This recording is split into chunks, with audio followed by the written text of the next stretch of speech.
think it, I don't know if it was planning. Somebody else was meeting in here.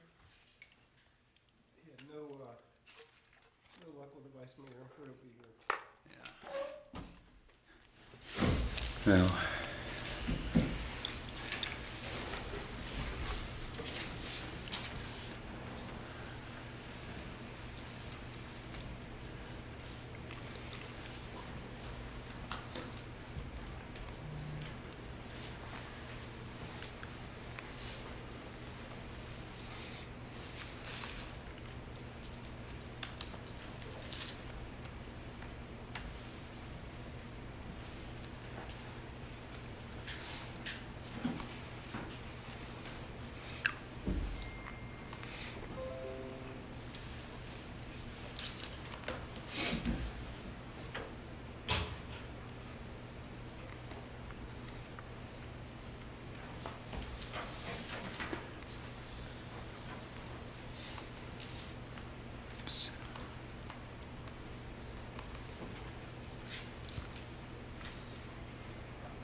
all right. So, sorry, a couple minutes late here, but we will now call this meeting, October 16th, 2023, Charlottesville City Council meeting come to order. Ms. Thomas, call the roll. Councilor Payne, Here. Councilor Pinkston. Here. We had prior notice from Ms. Puryear that she would be absent. Mayor Snook, Here. Vice Mayor Wade. Here. And so we're 4 strong. Is there a motion to approve or to amend the agenda? Yes, sir. Mr. Mayor, I move that City Council approve the agenda as presented with the addition of an item to consider possible amendments to Council's policies and procedures to be conducted immediately following the moment of silence at the business session of the meeting. Is there a second to that motion? Second. Okay. Cast your vote, please. Got 4-0. That's passed. All right, so the meeting will be divided into 3 main sections. First is a work session to hear and discuss presentations that do not require a council vote. Then there will be a closed meeting, typically starting around 5:30. Then the City Council business meeting, which will begin around 6:30. First item up is a budget presentation on human needs. And Mr. Sanders, do you want to introduce the topic or just start in with the first scheduled speaker? I'll just simply say that this is the continuation of this new additional step in the budget process. So as FY25 has kicked off, we have grouped different members of our team. So this is the human needs section. And then we'll have Misty Graves with Human Services kick it off.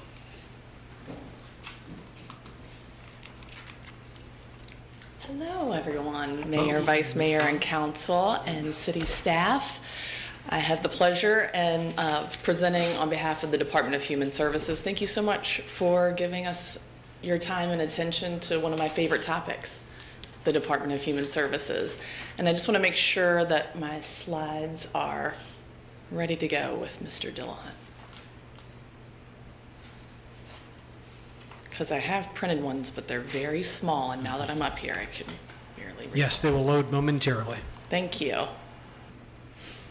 The Department of Human Services I often describe as a small but mighty team. We have about 45 staff, but we have a very diverse pool of services and programs that fall underneath our purview. So I'll start with giving you an overview of our mission and vision as a grounding for the work that we do, and then start to lay out our portfolio and some of our highlights and our outcomes, some of the work that we accomplished in the last fiscal year, and then leave room at the end for questions.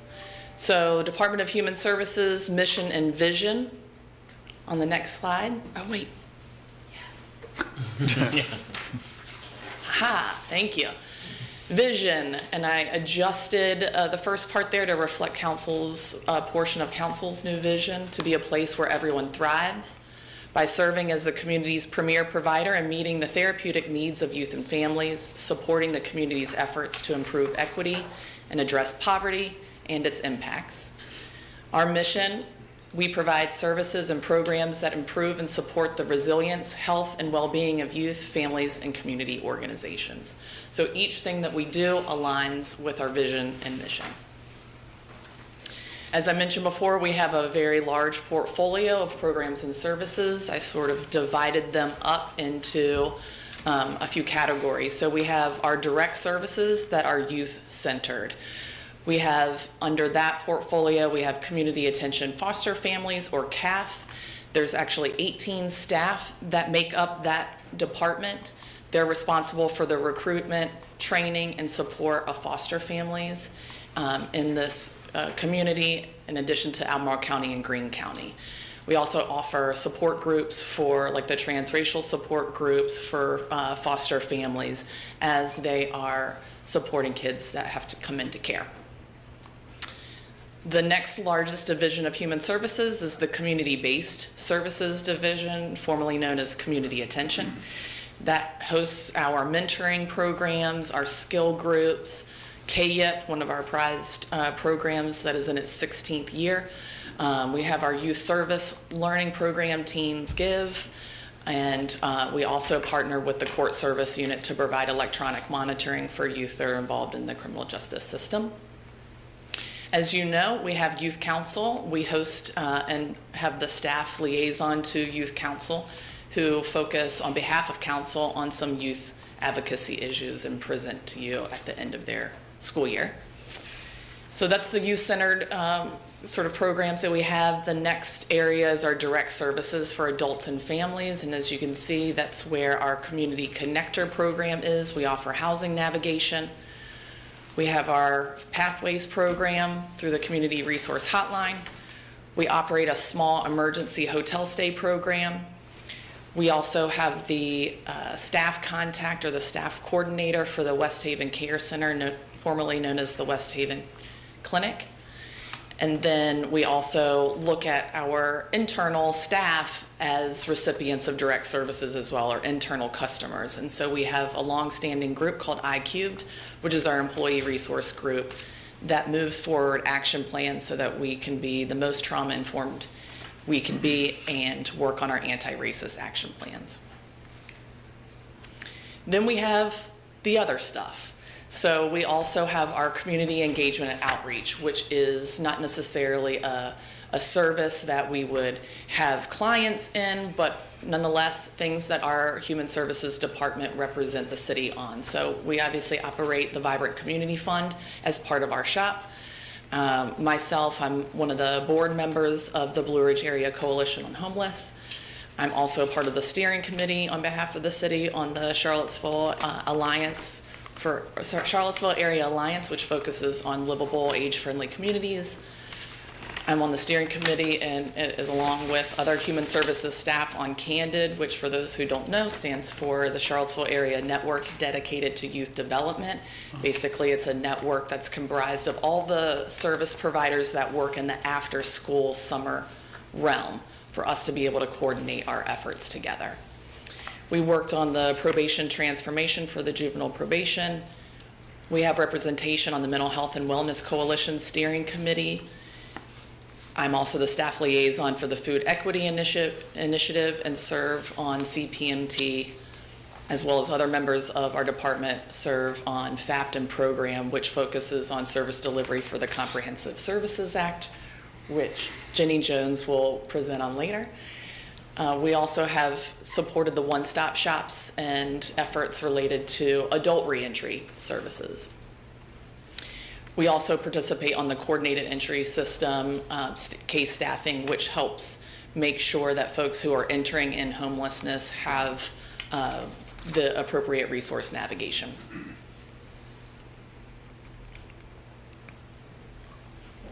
So a couple highlights, some outcomes from FY25. In housing navigation, we served 60 residents of the city, and 94 of those residents were able to secure stable housing after working with our housing navigation program. Pathways met 1,275 requests for utility relief or rental or mortgage relief, and we distributed approximately $1.2 million in that operation. Our small emergency hotel stay program hosted 19 different stays over the course of last year, and 14 of those were families with children. In our community-based services, KIP, our internship program, which is funded by City Council, those youth this year provided close to 7,000 hours of service to local businesses, nonprofits in the community over the course of the year, all of which that they earned a stipend for. Teens Give, which is our service learning program, contributed almost 1,000 hours of volunteer community service to various nonprofits in the area. And our Community Attention Foster Families, CAF, one of the markers of best practice in our community is to make sure that kids are placed in kinship families, which is kinship is making every effort to have a child who is in the child welfare system matched with someone that's known to them, whether it's an aunt, cousin, neighbor, coach, someone that can keep that person in their community and that's known to them. So the national rate for kinship placements is 34. Virginia's state average is one of the lowest in the nation at 10%, and CAF exceeds by far the national average by 59%. So 59% of our families, our children, are placed in kinship families, which means that they have one of the higher outcomes for success moving on after foster care. Part of, like I said, we're charged with making sure that we have foster homes for folks to come to. And so we recruited 11 new resource homes and 14 new kinship homes for 25 total over the course of the year. As far as, since it is budget season, just to give you some context of the Human Services budget, it's about $7.2 million. Human Services is unique in that 75% of our budget is generated through revenue, generated outside through services and grants. 25% of our budget is funded through the general fund, and that is generally used to support council initiatives like the West Haven Care Center, like Housing Navigation, Youth Council, and Black Male Achievement, and also supports the KIP program and its increase in stipends so that it can become a more competitive program for children to participate in. The other revenue, like I said, it is fee for service through the Children's Services Act. We also work closely, like I mentioned, with the Court Service Unit. So we have a grant, the Virginia Juvenile Community Crime Control Act, which is in its second reading at the business meeting later today. And we also operate the Victims of Crime Grant for children. Success factors, how do we get to the work and the success that we have? I'd have to say it's through our greatest assets, which is the staff that we have. The small but mighty team that I described earlier. Our staff are all trained in mental health first aid and also trained in trauma-informed care, which is two of the ways that we ensure that the customer service we deliver with anyone that interacts with our agency is matching our mission and vision. We also have in place for several years an anti-racist mission and action plan that we continue to make progress on every year. One of the biggest outcomes of that work is that we feel like our workplace is a more inclusive and equitable workplace so that we are able to retain especially staff of color and be able to bring additional staff of color on staff since we started our action plan. We also have enjoyed not a lot of turnover in the Department of Human Services for the reasons that I highlighted earlier. So we don't have any wait lists at this point for youth serving services, and the deputy director search is in progress. So we've completed the first rounds of interviews for the deputy director position. Some challenges that we're facing is our, the push and pull between having a fee-for-service model, which gives us the revenue outside of the general fund, but also leaning into prevention and intervention. And how can we explore other grants or other opportunities that allow us to offer services and expand our portfolio of what we can offer at no cost to city residents and their families.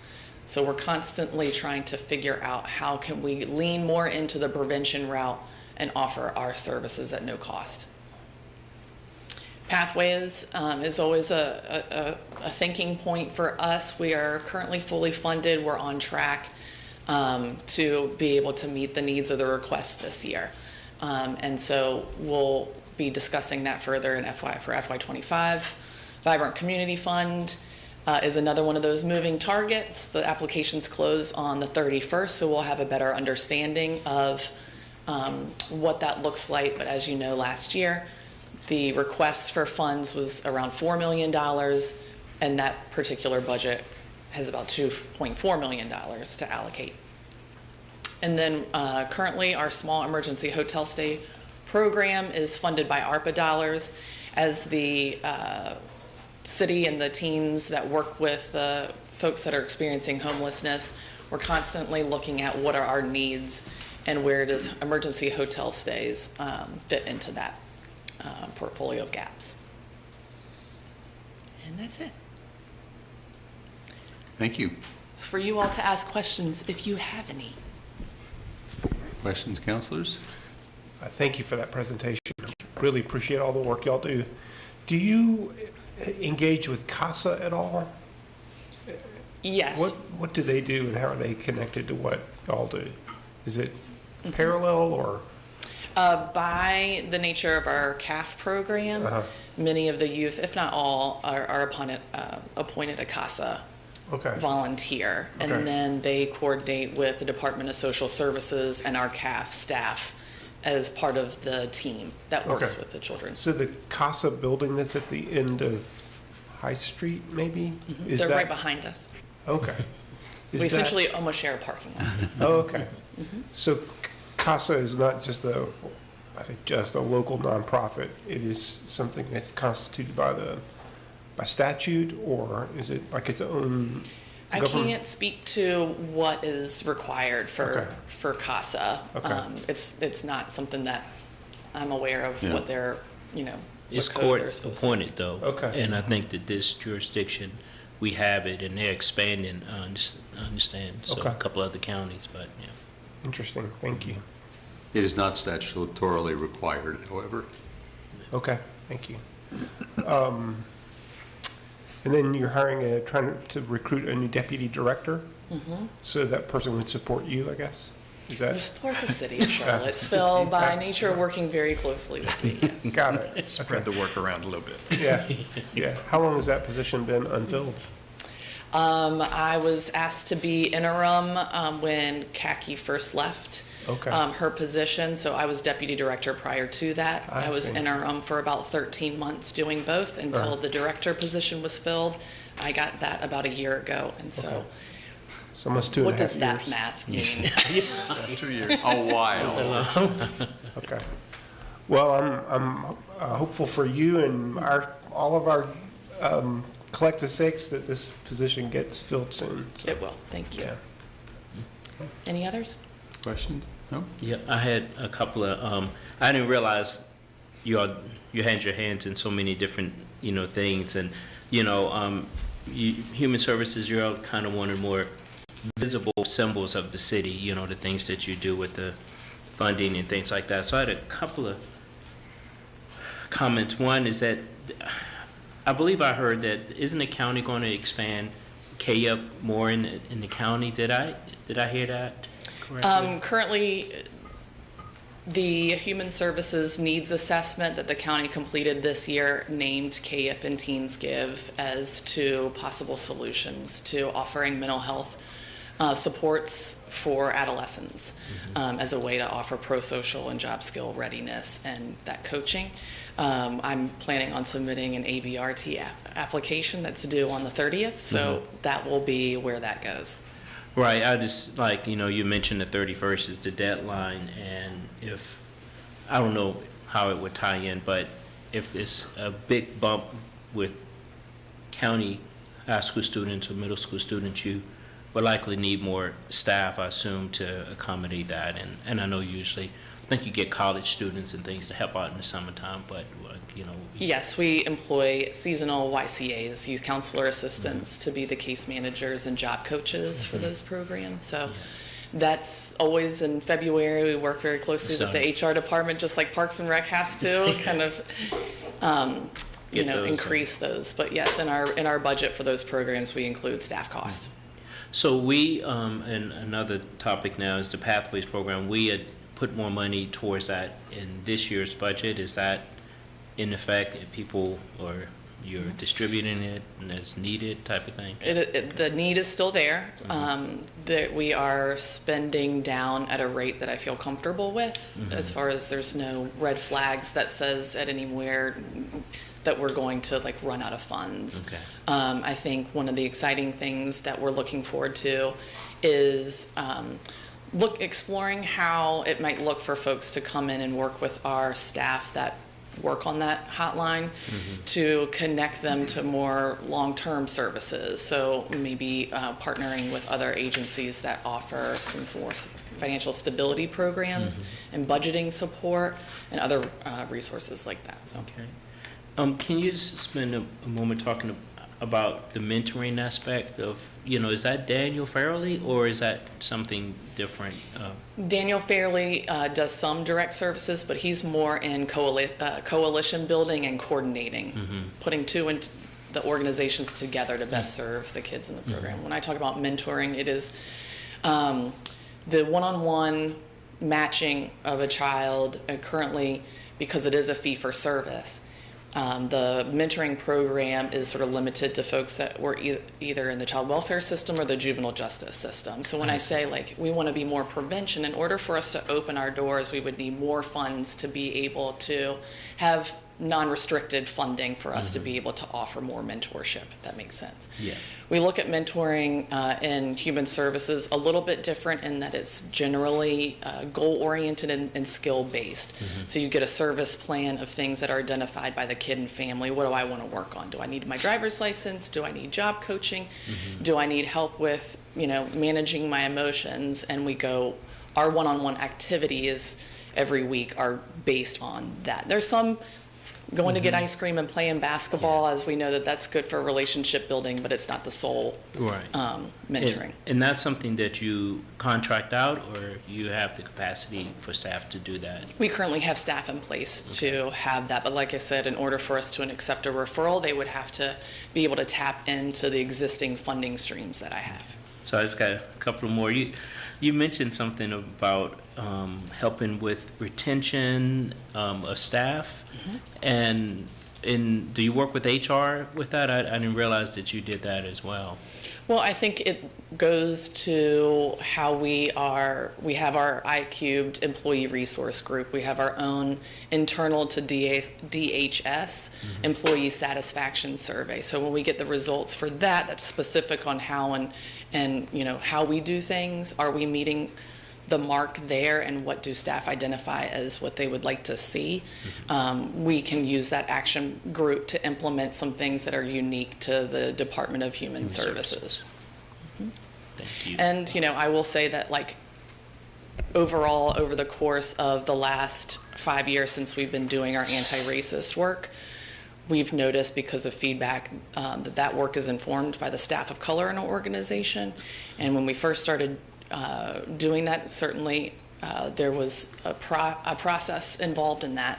But I will say that based on feedback is that folks feel more heard, valued, and that this is a department that can help them become more of their authentic selves in the workplace. So, Thank you. Thank you. As one follow-up to the question about pathways, obviously you listed that as a challenge. Is there a sense yet of the scale of kind of what you would anticipate the continued requests may be versus what the amount of funding available currently in FY25 could be? I won't know that yet since we're just in our first quarter. Are you speaking to, like, would there be any remaining funds from FY25 that would be reallocated, FY24 that would be reallocated? Yeah, and just in general, it being listed as a challenge for FY25, I don't know if there was just It's a if any challenge money because going we over, or don't. if there's a gap between kind of like if the requests from FY24 were the same in FY25, kind of what is that gap of funding in Pathways? Currently, it is sufficient at the level that we're at. I think when we get to January, we see an uptick generally around this time of year throughout the winter of requests to Pathways. So I think in January, I'll have a better sense of, are we on track and is this the right level of funding? The other thing that we, like I said, we've considered is offering some additional services or programs so that folks, when they fall on hard times, they have other additional resources that they can utilize in addition to what Pathways can offer. Okay, thank you. Any questions? Thank you very much. Thank you. And next is Sue Moffett. Who's not with us today. I was going to say, Yeah. Good evening, Mr. Mayor, Council, and Mr. Saunders. I'm Jenny Jones. I'm the Chief of Family Services for the Charlottesville Department of Social Services, and I'm here to present a brief overview of our department and welcome any questions that you have. And I also have a PowerPoint, if that could come up. Filling in for Sue today.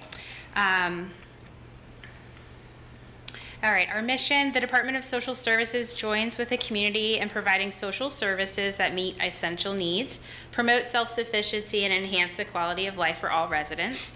As you heard from Misty, community partnerships are a really big part of and essential to our department in delivering services to the community. The department has 3 divisions, so we're separated into the Division of Benefit Programs, the Division of Service Programs, and the Administrative Division. The Division of Benefit Programs receives applications, determines eligibility, and maintains ongoing cases for mandated public assistance programs, including the ones you see up there. So that's SNAP, Medicaid, TANF, Refugee Assistance Program, VIEW, Child Care, and Energy Assistance Program. And then in the Service Division, we receive and investigate reports of concern for children and vulnerable adults. Our staff partners with families and human service agencies to ensure safety and well-being of children, support adoptive placements, and protect the autonomy of vulnerable adults. So this slide shows our workload trends in the benefit division. Eligibility requirements for public assistance programs were relaxed during the COVID-19 pandemic. This resulted in a rapid increase in our benefit program caseload. And it's a little bit early to tell right now if it's going to be a trend, but it does appear that there is an increase in our staff caseload, and that will continue. So you can see the areas that have increased. During the pandemic, eligibility guidelines for Medicaid were expanded to ensure that everybody has health care and health insurance. Now that the pandemic emergency has officially ended, we are again reviewing eligibility for our ongoing Medicaid cases. So some people are no longer eligible and some people do not want Medicaid anymore. And right now we have closed over 700 Medicaid cases related to what they're calling unwinding. Is the 700 that you've now closed, does that reflect perhaps there had been 7,429 cases and now you're down 700, or do we subtract 700 from 6,729, or I'm trying to get a sense of the magnitude of that change? So these numbers are, we only use public-facing data for our numbers that we report out. So these numbers are probably a little bit old, but I think what the current count is now is that it's 700 that we have closed related to the unwinding that had to occur. So I'm not exactly sure from there. That's fine. So this slide relates to the service division. And so as you can see, we received, we have a big increase in our adult protective service referrals. We believe that's due to just the increase in the mental health needs that we're seeing now in our community, the housing crisis, and we're receiving a lot of referrals concerning the unhoused, as well as after the pandemic, it seemed that a lot of vulnerable adults did not want to leave their home, and so we're receiving more referrals concerning getting support so that they can stay in their home and not go to a facility. You will see up there too that there is a trend of our foster care cases reducing. Our department has a strong emphasis on utilizing a family's natural supports and relatives to provide kinship care whenever possible. Misty talked a bit about our kinship care, and that's a huge value our agency has. And so what has happened over the course of time is that we have made sure that if a child does have to come into foster care, so they can't remain with their parent, that their first placement is with somebody that they know, so not a stranger. So like Misty said, it could be a coach, it could be an aunt, an uncle, a grandma.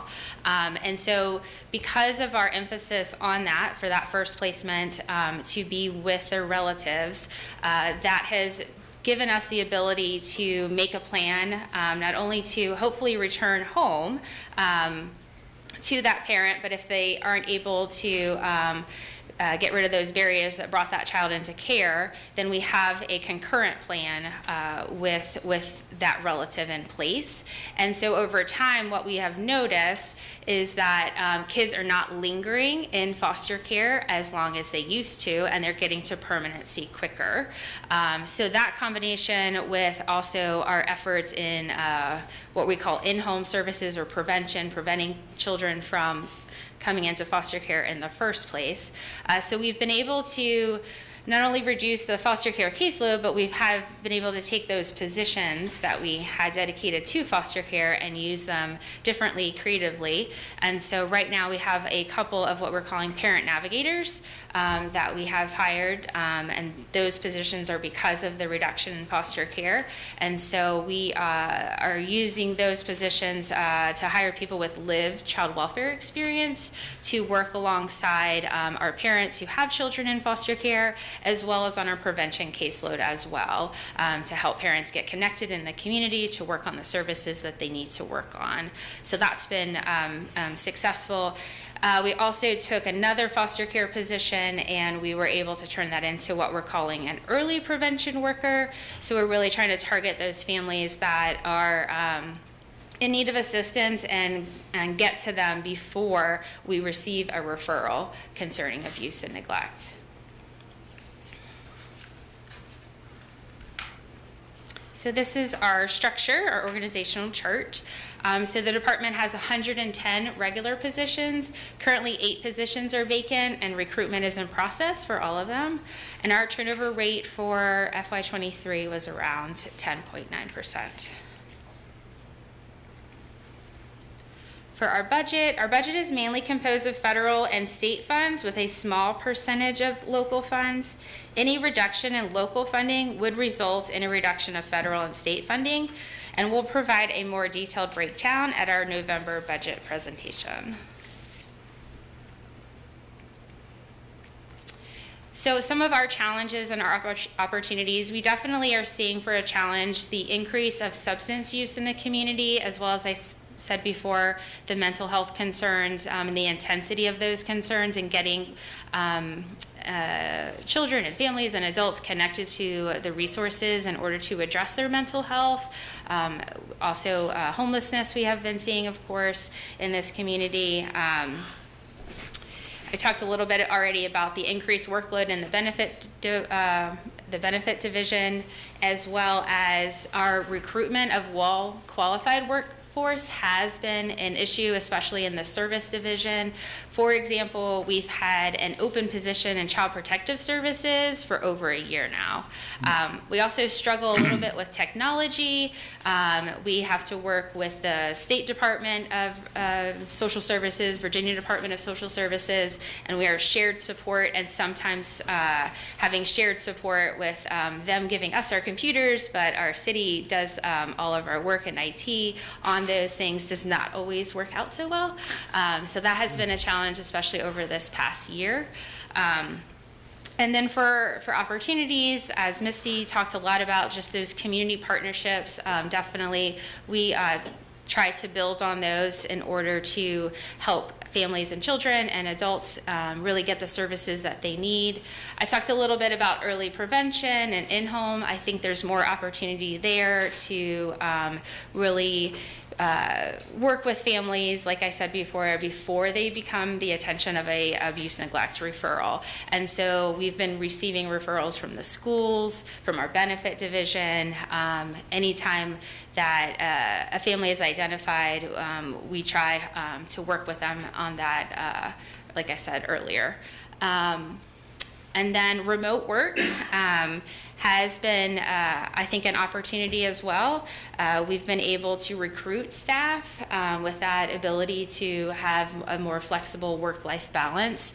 So we've seen some of that in our benefit division as a kind of a way to recruit talented people and see it as a growth opportunity as well. But that's it. Kind of questions you have? Thank you. Questions, council? So yeah, I had one. If you could give me an example of how your relationship and connection with Department of Human Services, you don't have to use names or anything. I'm just trying to get an idea, like what in a typical day, would you call Misty or Misty would call you, or the staff type of thing? Yeah. Yeah, I think it can work both ways. I think our biggest partnership probably is our CAF program, because that is a collaborative program that they are the ones that are approving our foster homes. And so those referrals, when we have a child comes into foster care, then we're going to CAF first for that referral. On the prevention side, an example could be a prevention worker maybe wants a family, maybe they're working with a teenager to join the KIT program. So we might be referring for services that way as well. Thank you. Mm-hmm. One thing I wanted to mention, you have noted with just a touch of bragging, your very good results in the foster care area. And I wanted to add to the bragging a little bit, because although I don't practice much in juvenile court, my wife practices a lot in juvenile court and frequently tells me how well prepared the folks in the city are, and how the city care of foster relationships is just better than what she sees in any other jurisdiction around here. So Thank you. good job, folks. Thank you.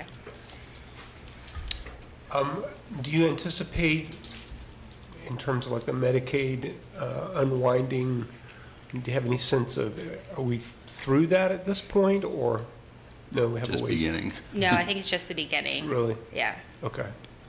Any sense of how long it will go on? It's a pretty big job. Okay. So essentially for all that time during the pandemic, we didn't have to do any type of eligibility review. I see. And so now that we're being told that now we kind of have to start, so it's been a slow process. Also, there was a lot. I think there was a lot that was said in the community to try to get people to actually get their applications in, because that was part of it. They needed to submit their information and do their renewals. And so I think some people were able to do that right away, and some people weren't. So it's definitely a process. Got it. Thank you. Mm-hmm. Other questions, comments? Thank you very much. Yeah, thank you. And next, Community Solutions.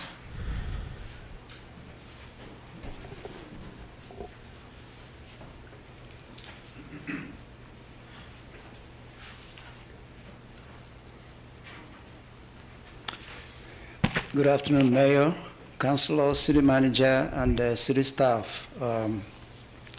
My name is Alex Ikefuna. I'm the Director of Office of Community Solutions, and this afternoon will be briefing the City Council on the activities of Community Solutions for the past year and potentially what we are expecting in terms of initiatives for the next program year.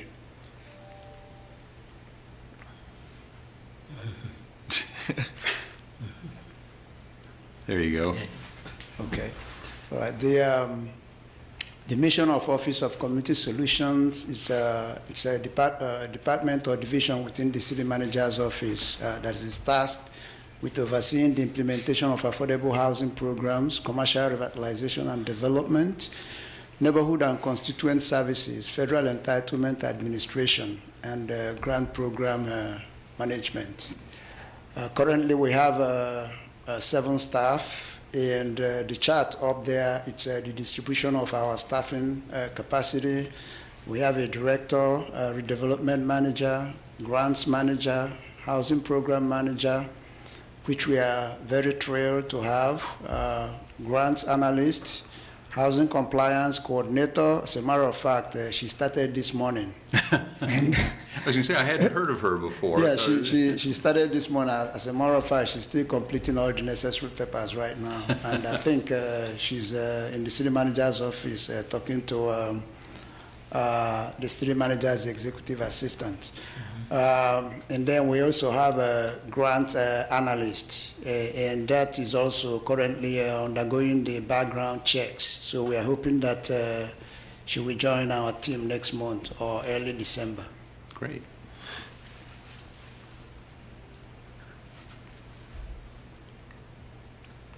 That's good. Okay. There we go. All right. Here are some of the objectives of Community Solutions. Essentially, a major component of our job or task every day is to create affordable housing and reuse of city properties adapted towards affordable housing.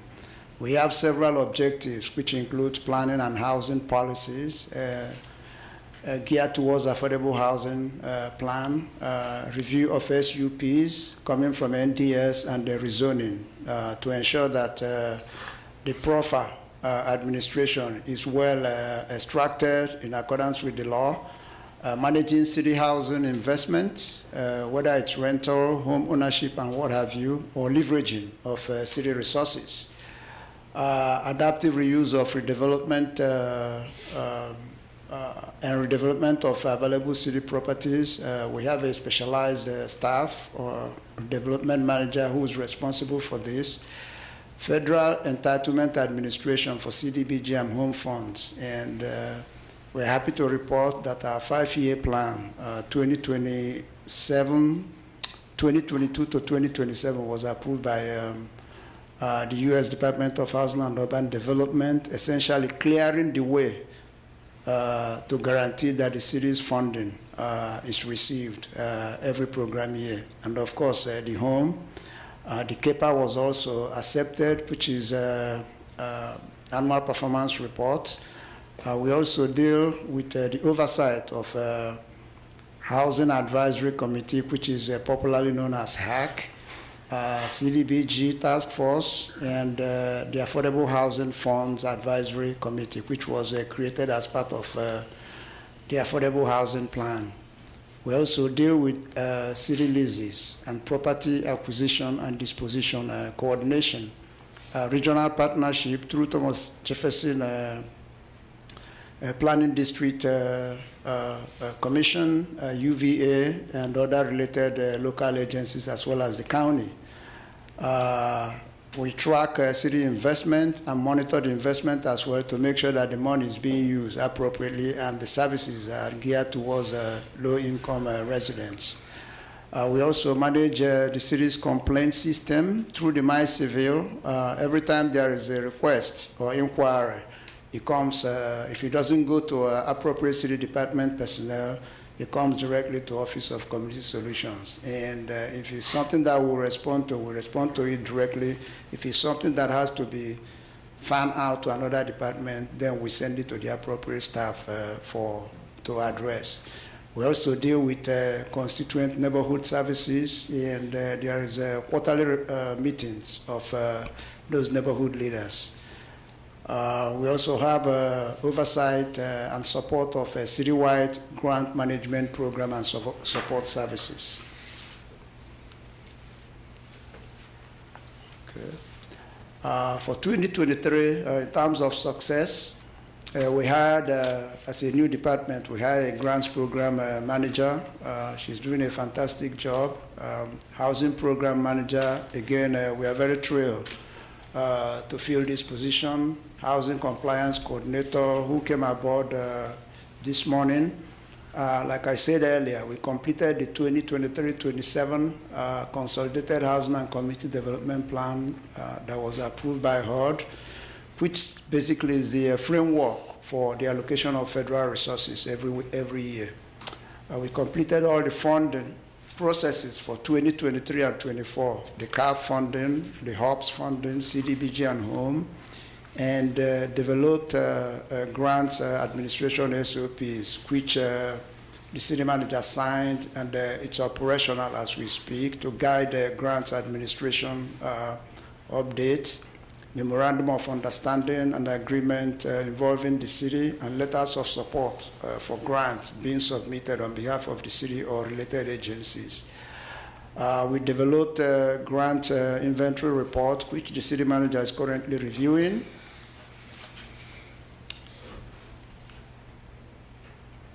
Okay.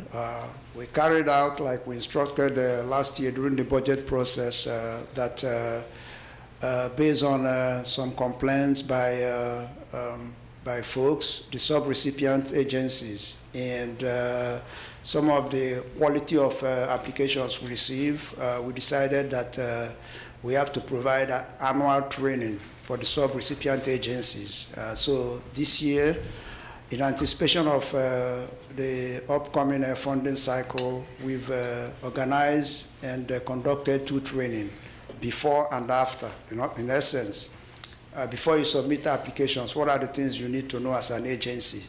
And then after the application has been submitted and you are awarded the money, what are your responsibilities? What are the things you are expected to do in order to comply with the requirement of the funding agency? So we successfully completed those 2 workshops, and I think this is where the city council, you really have to pat yourself on the back, because I remember a few years ago, a couple of council members, they were asking me, we've been allocating this money to a non-profit organization. When are we going to start seeing the results? Now here is the result. Kindlewood, there used to be Friendship Court. Phase 1 is 106 units. We're completing the construction, and currently we are reviewing the phase 2 site plans along with other appropriate city departments, including public utility, parks and recreation, NDS, and what have you. And Christian Halls, which is substantially completed, 105 units, and South First, phase 1. In terms of city's investment, Office of Community Solutions is singularly responsible for tracking that investment and ensuring compliance with the provisions of the agreements. Okay. In terms of challenges, staffing is one of our challenges, but we are moving faster to bridge that gap. And secondly, a system that is integrated and efficient and responsive in terms of monitoring city investment is one of our major challenges. And right now we are working in terms of procurement of a system, integrated system we can use in terms of monitoring, reporting, and ensuring compliance with city investment. I added this paragraph in terms of future outlook because I wanted to bring it to the attention of the City Council. Last year, part of our NOFA, this wasn't a funding NOFA. It was just to know in the next 5 to 7 years, what are the non-profit organizations, what are they expecting to do in terms of their plans and investment. So we received 10 applications, and of those applications, and we looked at them, and some of them were submitted by the same applicants for funding. The 10 applications total $33.3 million, and the City Council committed to $25.2 million, which is 76% commitment rate. So I thought City Council needs to know where we are and where the City Council is in terms of commitment, because often I get a lot of questions in the community, what is the city doing about affordable housing? And here is a major commitment in terms of what the city is doing about affordable housing. Here are some of the initiatives we have for the upcoming program year. Now that we are getting to full staffing, we are working on SOPs for city leases, housing programs, federal entitlement administration, acquisition of grants management and project management software. We've completed the needs assessment process, part of this acquisition process. So we are moving into the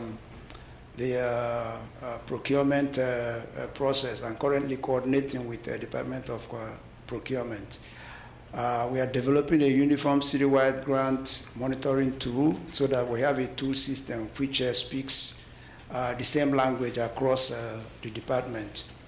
We are developing a reporting tool for grantees, the people that will give funding, and implementation of inclusionary zoning. Hopefully, if it's adopted in December, then Office of Community Solutions will be ready to begin implementation. Surprise, surprise.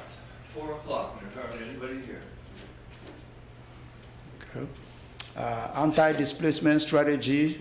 This is expected to be part of the current wholesale zoning revision. We are looking to work with the NDS department to develop an anti-displacement strategy. We're also coordinating with the Housing Advisory Committee to bring back to the City Council the Land Bank Corporation that we started working on a few years ago. Long-term strategy for preventing and ending homelessness as it relates to affordable housing and grants. We believe that we cannot end homelessness without a long-term strategy of permanent housing. So OCS will be playing a big role in terms of accomplishing this objective on behalf of the city. Strategic approach to allocation of funding. The reason why I'm bringing this up, it's we currently have a serious problem of ending homelessness. And we think a strategic approach in terms of deploying the city resources will be a good idea in terms of dealing with the homeless issue we have in the community. And finally, in terms of initiative, affordable housing preservation and exterior improvement. In terms of retention, especially in what has been referred to over the past couple of years as sensitive communities, we are looking at exterior improvement for homeowners in those communities, and we are looking at integrating that into our next program year. Okay, here are some of the current service levels. In terms of grant, 18 applications assisted with in terms of review, submission, and management. 92 inventories, support, management and technical assistance to city department, and housing development plans. Every plan that comes to NDS, if it's got a profile, if it's rezoning or special use permit and has a profile component, it comes to our department for review so that we'll ensure that the profile proposed is consistent with the city policies. Here are some of the funded agencies last year. We funded, in terms of CAF funding, 5 agencies, HOPS, 11 agencies, CDBG, 10 agencies, HOME, 3 agencies, and then HOME ARP, which is a one-time funding from HUD. 3 agencies. That is the end of the question, the end of my presentation, and I will take the question from the City Council at this time. Councilors, questions? That's quite a list there, Alex. Thank you. Yeah. Thank you for that. It was very educational, informative. Thank you. One question, and you referenced preparing for monitoring and enforcement of inclusionary zoning. Once that takes effect, what kind of things will be necessary in order to make that happen in terms of technology, staffing? Because I know that's going to be a pretty large change. Yeah, that's an excellent question. That was why I highlighted the need for integrated monitoring software, which we are working on right now. In terms of other component of the implementation, our new hire will be putting together some kind of template that we use in terms of monitoring, and we are also looking at conducting a training session, for developers and non-profit organizations and what have you. And we intend to be doing it every year to ensure that everybody knows what they're supposed to be doing. Thank you. So my only comment is that, when I first got on council, almost 2 years now, one of the questions I asked is like, we hear that we're giving, $7 to $10 million a year towards affordable housing, and no one could answer the question, how many units do we have we produced over the last 10 years or whatever for that. So I think that as part of your, work, as you're, ramping up staff, is that we should be able to, say, that last year we, without donations, and I know that some years it's going to be money to put towards planning and things like that, not necessarily for construction, but that is part, as you putting together your matrix and things like that, if you could have that information, it would be great. Yeah, I just want to volunteer, Councilor Wade, I'm glad you brought that up. I just want to volunteer that staff is actually working on the presentation or report to the City Council. Since we adopted the Affordable Housing Plan, one of the major goals was to invest up to $10 million every year, which in practice, the city has actually lived up to that creed. So we are preparing a staff report right now to highlight, since the adoption of that plan, the city investment, how the number of housing units produced and what have you. So once we get it down, completed, then we schedule a presentation. And Thank you. Let the City Council. Thank you, sir. I had one question. You mentioned Crescent Halls, and I think when we'd had a presentation from John Sales a couple of weeks ago, maybe a month ago, and about a day later, I got a call from somebody at Crescent Halls saying that things had been delayed, that they were that the contractor was off the job.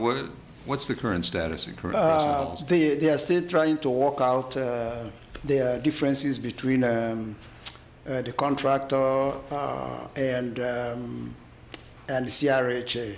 I think they let that contractor go, so they are making an arrangement to have another contractor complete the remaining, I believe, two floors that hasn't been completed. I think that's where the last time I had was they are retaining the assistant of another contractor to complete what has not been completed. Is there an estimate as to when it will be completed at this point? That's a good question. Actually, I meet with CRHA every other week, and I think this coming week is our meeting. So I'm going to follow up on that, and then I get back to the City Council. So what is the working relationship between your office and CRHA as it relates to sort of, I mean, is it an oversight situation, or are they liaison, or how would you characterize it? I think it's all of the above. You know, we provide oversight in terms of the funding going to CRH. We track their money when they submit for reimbursement, and we also provide technical assistance on certain things. Sometimes they want to deal with other city departments. We help them in terms of navigation through the city department. So there are several support we provide to CRHA. Okay, thank you. Other questions? Thank you very much. Thank you. So that concludes our presentations on the budget. Next item is the decarbonization study project update. Lauren Hildebrand.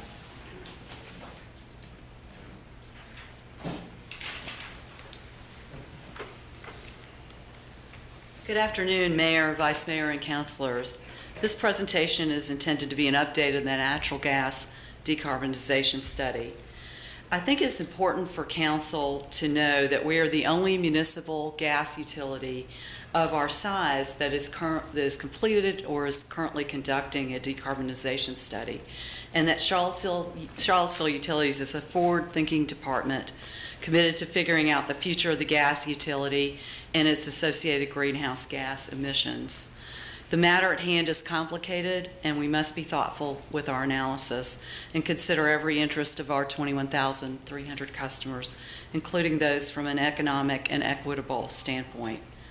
Judicious recommendations and solutions cannot occur overnight, and their application will need to be phased in, especially as new technologies continue to emerge and evolve. We are prepared to complete this study by March 2024, so recommendations can be used as input for the FY 2025 utilities rate setting process. I also want to acknowledge and thank the city staff that are part of the team assisting with the natural gas decarbonization study. The staff are Crystal Rittervold and Emily Irvin with Public Works Environmental Sustainability, Chris Cullinan with the Department of Finance, and Jay Stroman, City Attorney, who is working with the attorneys on the legal analysis associated with the study. Today we have Eileen Courier and Dr. Hua Fang, who you met in March from Black & Veatch, who will be giving us the update. And I turn it over to Dr. Fang. Thank you.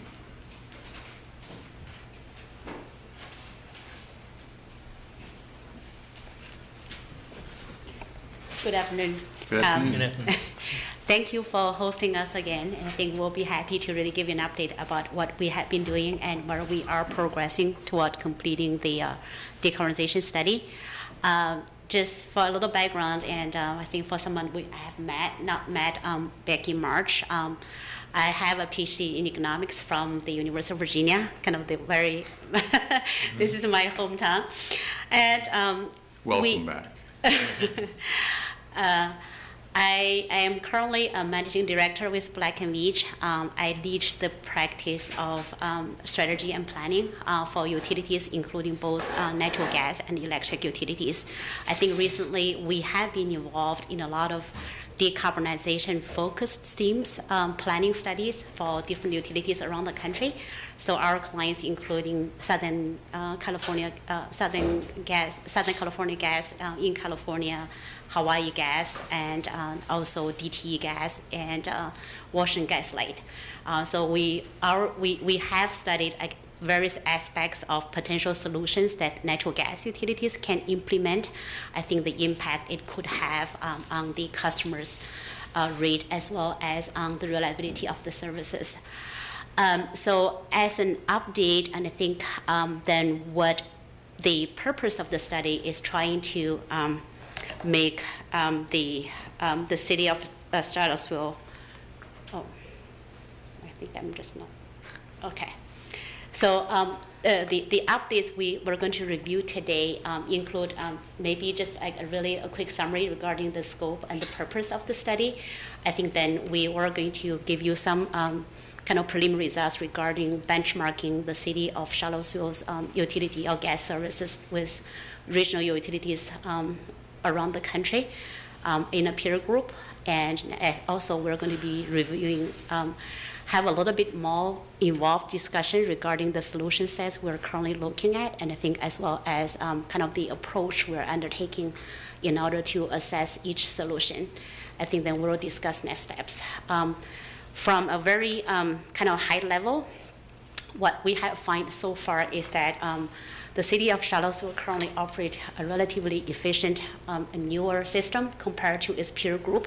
So the natural gas system is relatively kind of new compared to other utilities in the group we have some assembled.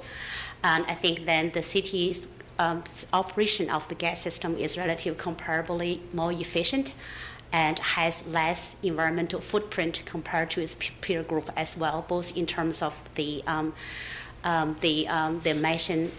leaks that it actually experienced on the system, as well as the materials it has that could potentially cause serious leaks into the environment. I think secondly, what we would like to really introduce that for the solution set we're looking at, we are incorporating all of the possible solutions that the city can undertake and their perspective. What is the specific approach we're taking in terms of understanding and evaluating the cost benefit? I think then the key methodology we are taking is the framework that really considers the decarbonization strategy as a three-leg stool. So the first is, of course, the carbon footprint of the particular strategy or the particular fuel to the environment. And the second stool is the affordability and the impact on customer bills. And the third one is also very important, is the reliability of the service. So we want to make sure that we come up with an evaluation approach that looking at all of the potential solutions and strategies in the same lens to really figure out what is the best strategy that balance all of the three components of the solutions that we're looking at, and try to come up with the best recommendations that meets the needs for Charlottesville customers. I'm going to turn over to my colleague here, Aline. She is the project manager of this engagement. Hi there, good evening. My name is Aileen Courier, and I represent Black & Veatch's decarbonization practice. So Hua and I collaborate on this study and work very closely with the City of Charlottesville Gas Department. In our decarbonization practice, we do a lot of work with universities, municipalities like yourselves, electric utilities, natural gas utilities, and helping them meet their decarbonization emissions goals, whether that be in the more short run or long run. And the approach that we've defined here is something that we've done on a reoccurring basis with a lot of our clients, where we've had a lot of success in helping them identify what their goals should be and how they can reach those goals in a way that doesn't negatively impact some groups of individuals over others. So I'm going to spend a little bit of time this evening diving into our project approach in a little bit more detail than you heard last March, but also giving you a quick update on some of the status of your natural gas system here in Charlottesville as it exists today. So as you see, we have a 6-phase approach, the first of which you heard about in this past March, which was kickoff. Right now, we're really spending most of our time in the systems modeling phase. And so here's where we're really understanding what the City of Charlottesville has doing with its pipeline system historically, how it compares to other similarly situated pipelines, and really looking at kind of the business as usual case. So if the City of Charlottesville were to do nothing differently, what would that mean as an appropriate way in which to compare some of our recommendations? We're also looking at similarly situated utilities and comparing against peer group for energy efficiency recommendations. So what types of energy efficiency recommendations could be made and what could be their expected impact, as well as what are the cost implications of those recommendations. And we're also looking at methane emissions assessment, a little bit of which you'll get a preview today, but that will really tell you a little bit about the quality of the pipeline itself and how the quality of that pipeline specifically contributes to methane emissions in the system. And then finally, as you all know, in March of this year, we will be issuing the final report with these recommendations. So to give you a little bit of an overview of the gas system, these fundamentals are critical to understanding some of the recommendations that we're going to make.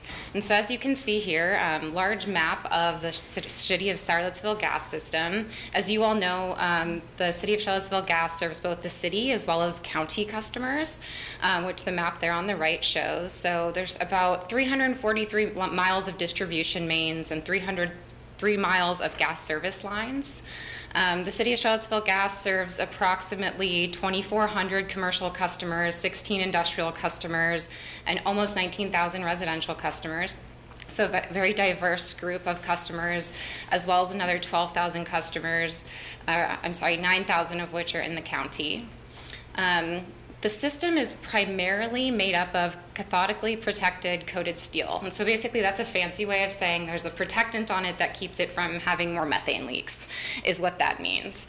And so about 80% of the system is that protected steel, and about 20% is remains of 1 mile of cast iron in the system. And I'm sorry, just correct myself, opposite. And so it's primary plastic with almost 80%. The remaining 20.2% is the coated steel, and there's 1 mile of cast iron in the system. And you'll hear a little bit about later, as you all probably know, the City of Charlottesville won a grant in which that remaining cast iron will be replaced. It's a relatively new system compared to many other systems in the area. Following the 1990s, when there was a significant pipeline replacement with plastic. And so as it compares to most other utilities, about 75, if we look at its peer group of similarly situated municipal utilities, about 75, on average, about 75% of the pipelines of those in the peer group are made of plastic, and about 24% still contain protected coated steel. But the City of Charlottesville is actually ahead of that, and so they have 99% of plastic and 1% of steel. And what that actually means, and you'll see this in some later, like, why does this matter, right? This matters because steel and plastic have different methane leakage points, essentially. So that's the short story of all the things I just said. All right, now if we look at what's happening on the City of Charlottesville system, if we're not doing anything differently than what has been happening in the past. So we know that throughput since 2011 is declining. The reason that 2011 is the comparative year here is because that's the year in which the emission target, the decarbonization goal, is set against. So it's set against the benchmark year of 2011.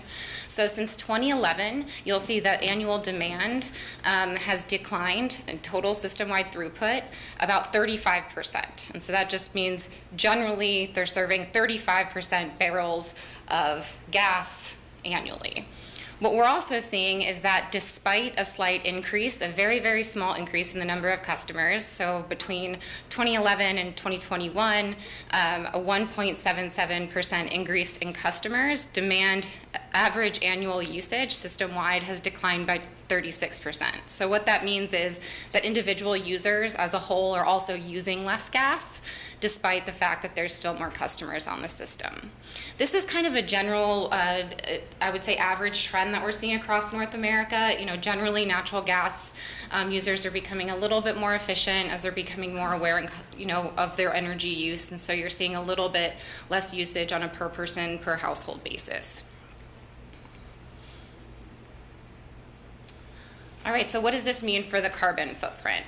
So on the right-hand side, you'll see that energy, so this is both electric and gas, for the City of Charlottesville over the 2011 through 2021 period has declined 41%. And so that contributes to energy efficiency of both electric and gas. But on the gas side specifically, so if we're talking about the pipeline, there are 3 things that have contributed to that, that the City of Charlottesville is doing. And so one of them is that there are successful energy efficiency programs. So things like the LEAP program, attic insulation, programmable thermostats, giving people more action and awareness of their energy usage. That in itself has added to a 20% reduction in gas usage of those that participate in the gas energy efficiency program. So if you know the acronym, it's the CGEEP. In winter months specifically. And I mentioned this previously. There's also the replacement of legacy cast iron pipes that is coming, and so that is a significant reduction in emissions that you could expect, going from cast iron to plastic. And so here, if you look at the 240 MSCF of natural gas per year compared to 9 MSCF of plastic main, so this is that fact I was telling you a little bit about 2 slides earlier, that basically the amount of methane that is kind of diluted through the system and released is significantly less with plastic than it is with the cast iron. And so this is saying just by switching the system from cast iron to plastic, you're going to be reducing emissions. And that is already going to be paid for via federal grant, and that will be happening in the next several years. And finally, which isn't even reflected in the 41% CO2 emissions reduction, is the carbon offset program that the City of Charlottesville Gas has been participating in for the last several years, that offsets 25% of GHG emissions from its natural gas supply per day on an ongoing basis. So then if we look at our preliminary methane assessment, so we talked a little bit about the differences between cast iron and plastic and some cathodically plated steel. Now we're going to talk about a little bit about what that means for leakages on the system. So the City of Charlottesville is actually very ahead of the national average of leaks per 1,000 miles of distribution system. So this is how PHMSA, which is a government entity that stands for Pipeline and Hazardous Materials Safety Administration, they require you, everyone learns a new acronym today, or several, they require you to report that on a leaks per 1,000 miles basis. So that's why we're giving it to you in this strange kind of percentage here. But if you look, the national average is about 221 leaks per 1,000 miles of distribution. The City of Charlottesville in 2020 was about 186,000, 139,000 in 2021, and 182 of 1,000 miles. And so what you're seeing is that we're below, the City of Charlottesville is below that national average. And I apologize, I said 1,000, it's 186, not 1,000, of 1,000 miles. So I correct myself there. Figured. And there's been dramatic increases in the number of third-party excavation incidences dropped. So that program has been hugely successful, as well as public awareness about numbers to call if you're digging, things like that. So incidents have dropped since 2007 by 76%. So that's great. That program is doing what it's meant to do, and they're communicating well. The top risk under the DIMP program, so another new acronym that you're going to get to learn tonight, which is the Distribution Integrity Management Program, as part of another federal agency. Their top risk under that program, or how they've rated CSC's top risk, is excavation damages. So doing a really good job educating the public and to decrease the amount of these issues, but sometimes things still happen. So that's where we are as far as methane leaks today. And so now as we transition to, okay, what is Black & Veatch going to propose that the City of Charlottesville does about this? The way in which we frame the suggestions that we make is really important into ensuring that we're promoting something that is equitable, fair, reliable, but still meets the goals of the community. And as Hwa alluded to previously, we're looking at each and every solution and technology and approach through a 3-pronged lens. And the first is ensuring that the maturity and reliability of the solution is there. And so what that means is that there might be some solutions that we say, we think this is a great solution for you in 10 years. And so we're going to give you a recommendation that might be an interim recommendation, kind of we call it like a bridge technology solution. This is very common. We're also going to look at we're evaluating solutions and technologies by their total emissions reduction potential. And so what does that mean? That means as a whole, what can this do to contribute to the total emission reductions of the natural gas pipeline system? And then finally, what is the impact of affordability on that technology or solution for end users? As you know, with the City of Charlottesville serving a huge amount of residential customers, their economic circumstances are different and vary, and different technologies have very different cost implications to those end users. And so ensuring that each of the recommendations we make kind of fits this holistic approach and addresses each of these things in a way that we feel is appropriate to the city's mission of decarbonization. So now I'm going to hand off to Wa on our thoughts on exploring some of those technologies. I think you may have seen some of those solutions that we proposed during the kickoff call, and I think this is really, we have started really building the models for each of the solutions to really kind of assess using the framework that was just presented, really kind of evaluate each of those solutions. I think we actually added a couple of those. Literally, what we want to kind of, this can be categorized into 4 large kind of groups. One is that the solutions that the city can use in order to reduce its own kind of emissions on their own system in operating the gas distribution system. So that include the pipeline system upgrades, so you replace the cast iron pipes, and also want to make sure that you actually put in some advanced valves so that really reduce the amount of methane you leak while operating the system. And the second part of that is the renewables. You can actually do on-site renewables to really, for some of the buildings in the city, you can reduce the carbon footprint from using really on-site solar, and in order to reduce the energy use from that perspective. And also, so for some of the you can use electric vehicles to replace some of the system, the vehicles you used in really responding to in a day-to-day operation. I think that is going to be doesn't require a lot of, because I think currently what Ali mentioned, the DIM program will probably cover most of those small scale investment. Is going to be part of the maintenance of the system on a regular basis. The second set of solutions are what we call the kind of reduction, customer reduction means. So that include energy efficiency.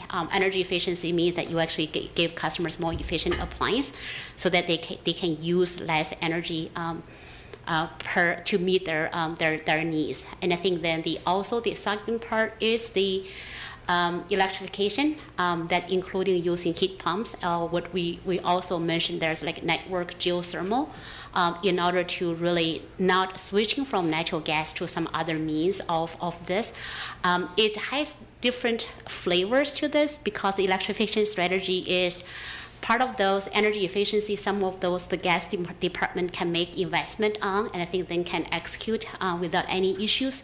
I think then some of the electrification strategy, on the other hand, could be more evolved. They could be controlled or really regulated by something that's other than the gas department can control. So including whether the electrification, the electric utilities will have enough electric power to maintain reliable services based on the assumed conversion from electrification, and also what will be the resources that's used to generate those electricity after electrification. So each of those will have different implications in terms of really balancing the goal that we talked about earlier, is emissions reduction, customer reliability, and customer affordability. And the third large category were really finding substitute or replacement for conventional natural gas, which has a lower footprint. So what we want to investigate, we include basically low carbon hydrogen. That's include really, for the case of Charlottesville, we're looking for green hydrogen, which was produced through electrolysis process using renewable energy.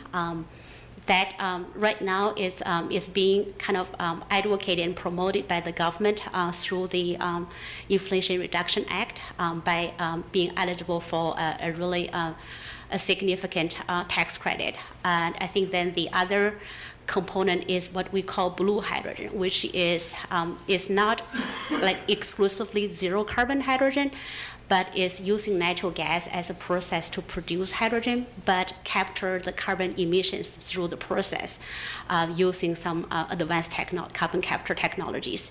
I think then the good news about the blue hydrogen is that because the city of Charlottesville, the natural gas supplies naturally were fed from the Marcellus shale gas that's in Pennsylvania, West Virginia, and Ohio. And I think right now, just last Friday, the Department of Energy just announced a $7 billion grant to support hydrogen hubs around the country. I think one of the hub that was granted money were what they call the Appalachian Hub, which is producing production of blue hydrogen using Marcellus gas, and I think then I'll try to really expand the usage of some basic framework for both production and offtake of green hydrogen. I think the good news of that is because of there are existing natural gas pipelines that are actually moving natural gas from the Marcellus Shale to customers in kind of Virginia and the East Coast. It will be very beneficial to really closer to the supply source if that hydrogen framework or hydrogen economy will be established in the future. So I think that's good news in essence that in the future, Charlottesville may be closer to access for blue hydrogen. We also talk about renewable natural gas, which is that's really is trying to use some natural gas that's produced from natural occurring methods, and including kind of palm manure or some like biomass. And I think that renewable natural gas is still natural gas. They were chemically equivalent with natural gas, but because it's not fossil fuel, it really has a different footprint. And some of the natural gas, if you produced from naturally occurring methane sources, is actually going to give you negative carbon intensity for the methane of the gas you produced. Certified natural gas is not going to be an exclusive focus of our study. We're going to be looking into it a little bit, but I think certified natural gas can still traditional kind of fossil fuel gas, but it was produced in a way that really minimizes ice and leaks across the system, including production, kind of exploration, and extraction, and transportation, and processing transportation. So I think it actually has a lower carbon intensity or carbon footprint compared to like not certified natural gas, but it's still kind of like the impact could be small compared to other means of solutions we're considering. The last set of solutions were really is that we know that even basically, again, we want to balance all of the through three considerations that we are having. I think there may be some part of the ASIN kind of reduction may not be achievable. Either it's too costly, or we're talking about customers in some area that really we can't abate those.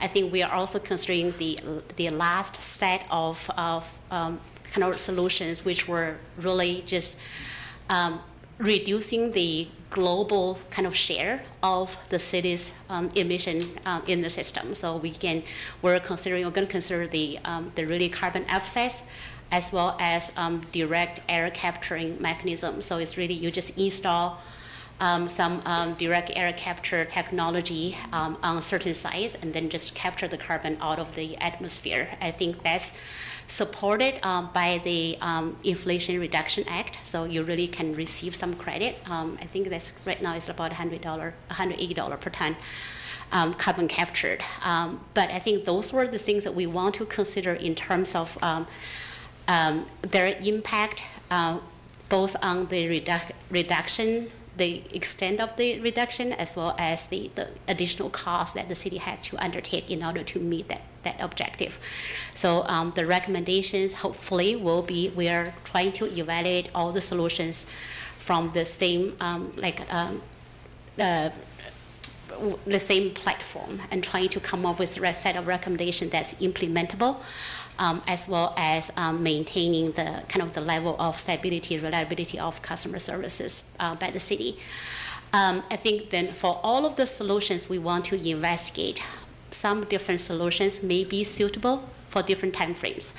That one of them could be some technology may become more mature over time, and the cost of implementing those technology may become cheaper over time.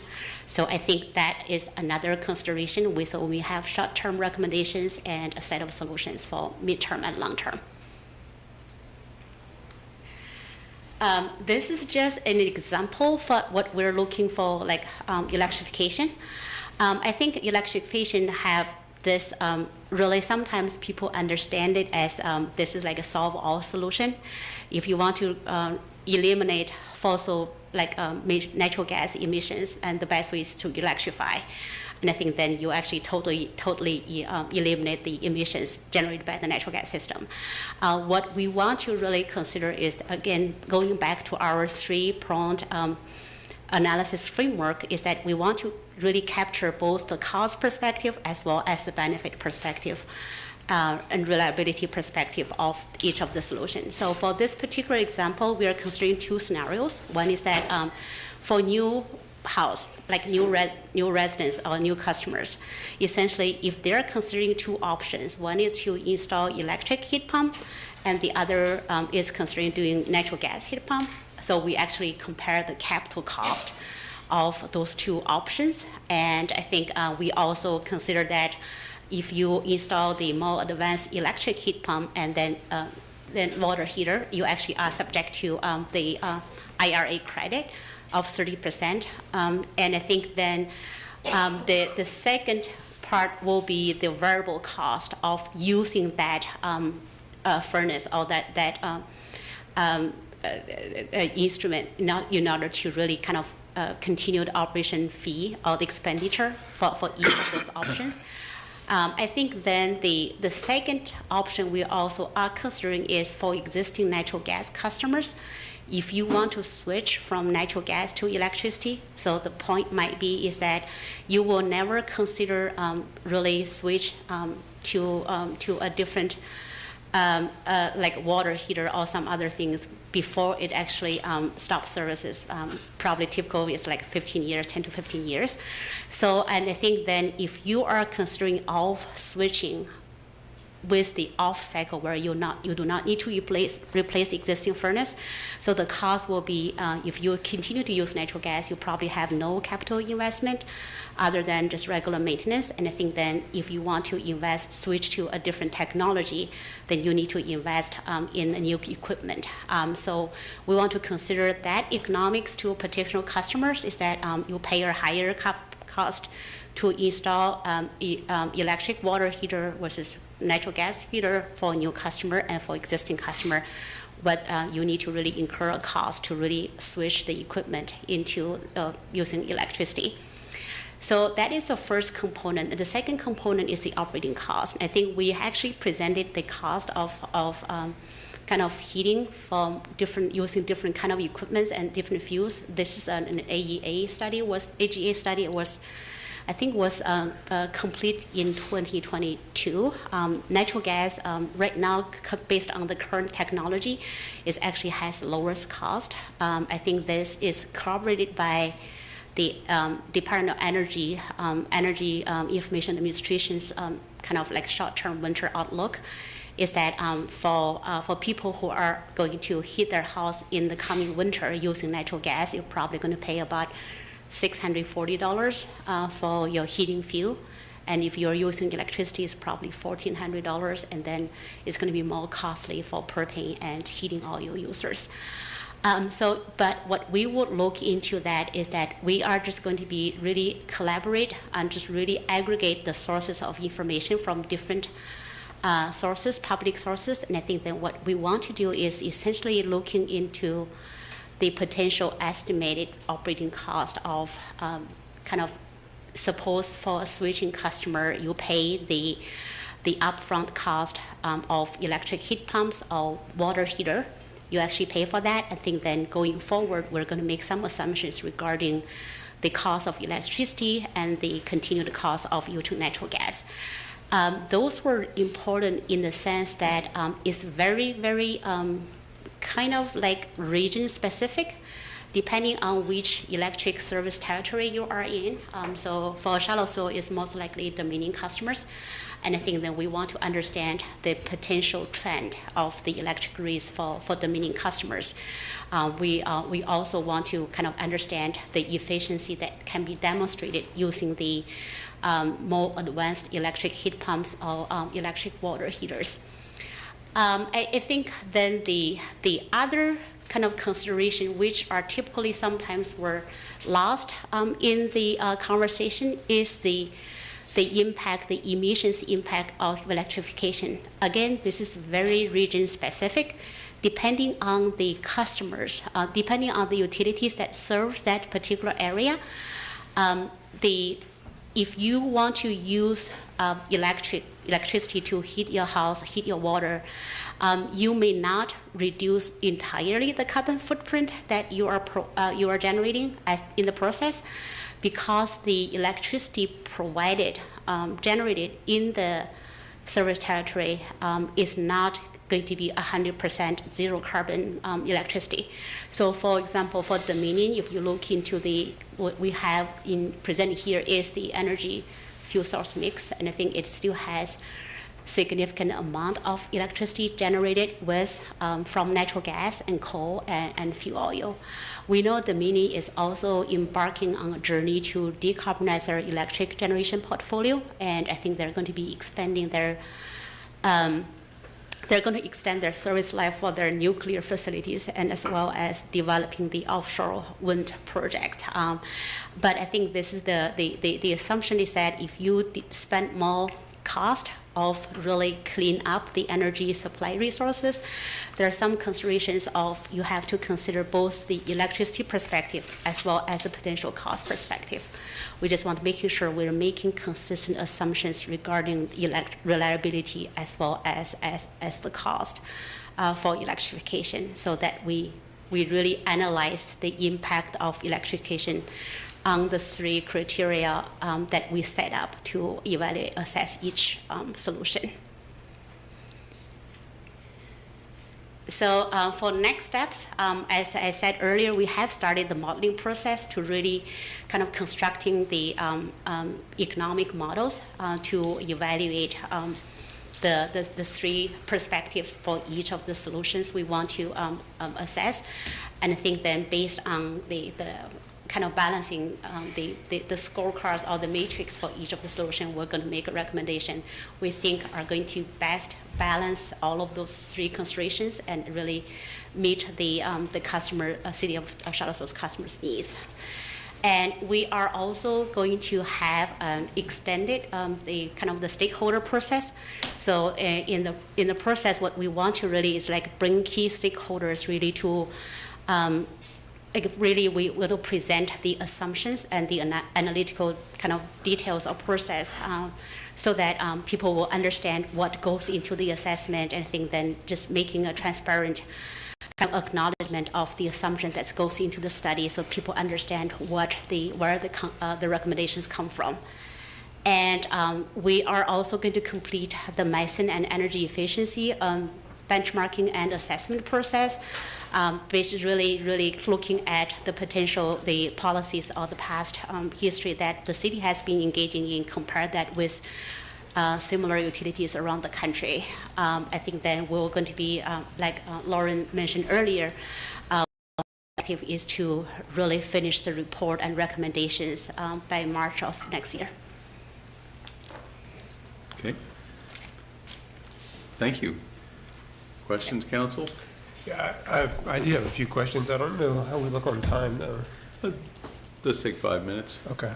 Yeah, thank you for that. I appreciate it. I'm interested, I appreciate the fact that the next phase of the study, you're going to be looking at important stakeholders in the community. I just hope y'all won't forget the university, as I understand it. I was talking to a colleague there that the university uses like 25% is like the largest user of natural gas in the area. And so in particular, generating things like steam is, as you know, very, it's difficult to do with electricity compared to something like natural gas.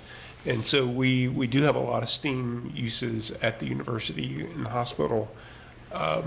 For example, autoclaves, and the same at Centerra at Martha Jefferson as well. So I would suggest that, you know, if given, I don't know in your graph, you know, whether those folks fall into industrial category or commercial, but I think that some of the large users like that should definitely, be part of the conversation.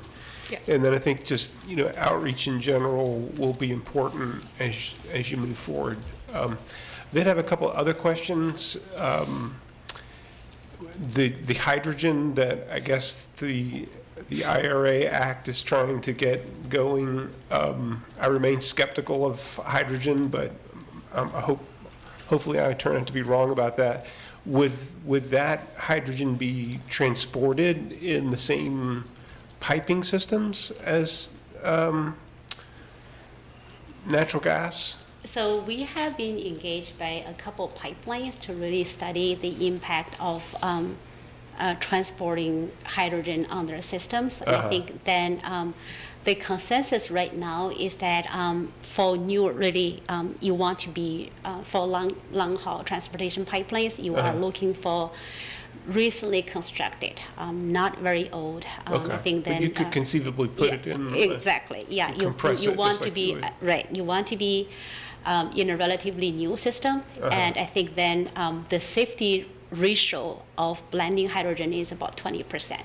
Okay. So you can safely blend 20% to some of the really well-managed pipeline system, which with like a really good physical conditions. And then in a person's or a residence, I know that like with hydrogen buses, I'm told that those work by electrolysis or some other fuel cell. But in a house, would it work with sort of a fuel cell, or would you actually combust it on site? Actually, the house, the furnaces is actually they can take a really safe level of hydrogen mixture. Interesting. So I think right now, if your furnaces, they can actually take about 15% of hydrogen blended into natural gas without any major kind of.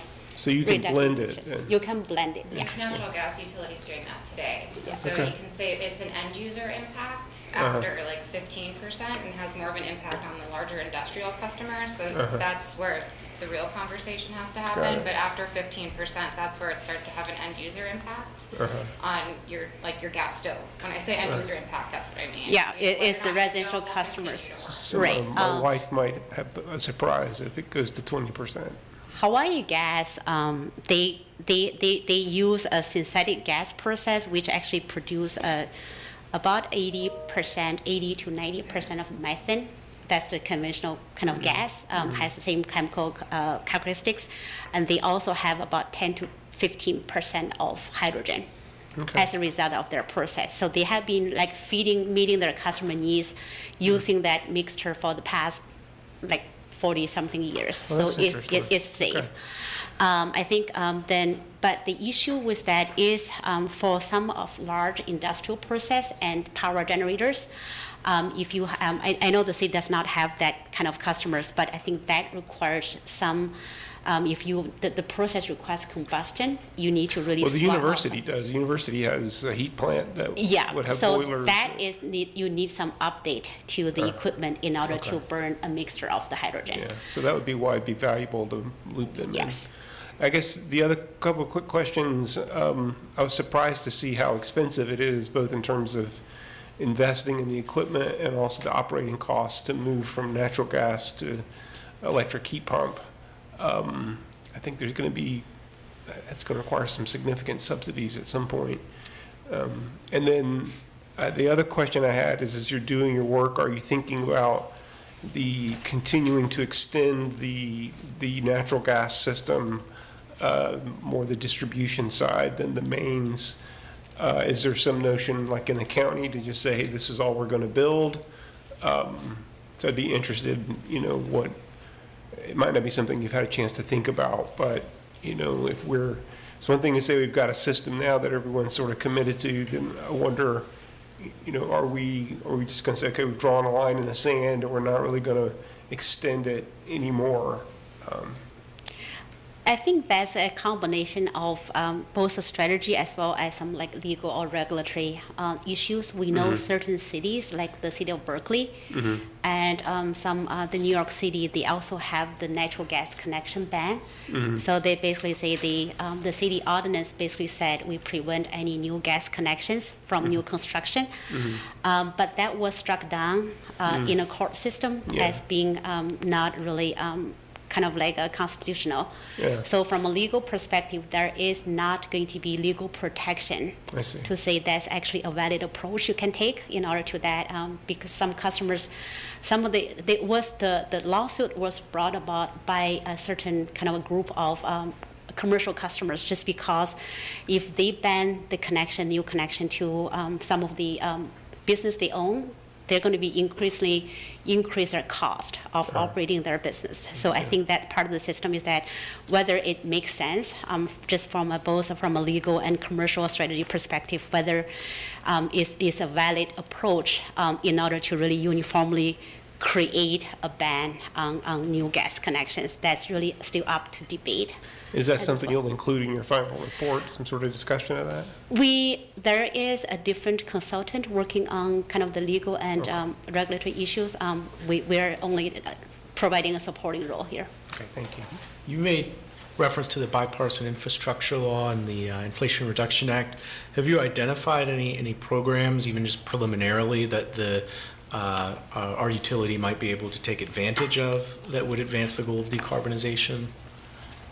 I think, there are some issues regarding, say, we're going to take in the IRA has mainly credit for zero carbon energy source, so that including green and blue hydrogen. So that will be incorporated into our analysis by just really treating the cost of supply available as after what we call the after credit cost. So that will be incorporated that way. For certain other issues like community solar, we know some of them can be eligible for some credit issues. And I think renewable natural gas and also subject to maybe 30% investment tax credit, and then the operating credit, you actually also are eligible for certain operating credit as well. Yeah, and will you do any analysis of the kind of the quality of the carbon offsets that the utility currently purchases, as well as if we're to continue that practice in the future, kind of what may be the best product from an environmental standpoint and to utilize? The carbon offset market is currently not a very kind of mature market.